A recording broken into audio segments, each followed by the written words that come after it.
What's up guys, Steve here again from RC Tanks and Trucks 24/7.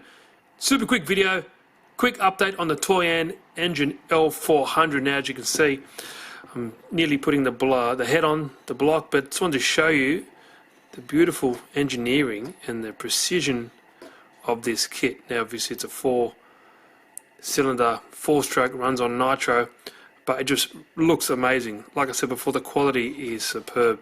Just wanted to show you how these pistons moving up and down, the excess you see on top of the heads, the pistons are just grease when you grease it up, so you don't want to put it together dry, so you can use oil or some of the grease provided, and that'll all burn off once it first starts and gets going. This water pump housing here, it uses a few gaskets. It says one in the manual, but I think Dennis had a problem with, he puts one, it leaked out here, so I put the two that was provided, and obviously it is really stiff, and maybe that will free up over time. If any of you guys have built one of these, please let me know, but that's where I'm up to.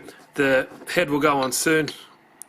Really nice to put all the stuff together, and I just will put it together really soon, so that obviously goes like that, and it'll seal it up and have compression soon enough. But like I said, quick video. I'm still struggling to find out what I should put it in, and I've had some comments asking how much bigger is it compared to the L400, which is just a 2-cylinder version. There we go there.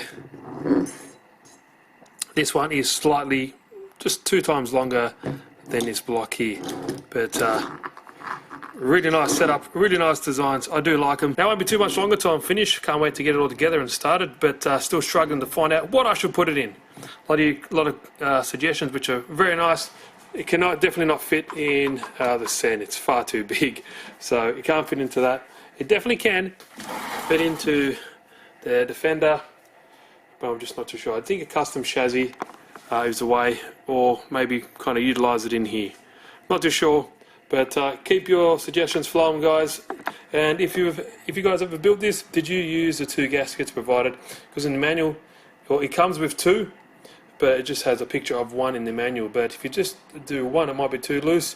2 is tight, but I think that might free up over time. But thanks, guys. Any questions, leave them down below. If you like the video, give it a good old thumbs up. If you haven't, please subscribe, and I will see you in the next one. Cheers, guys.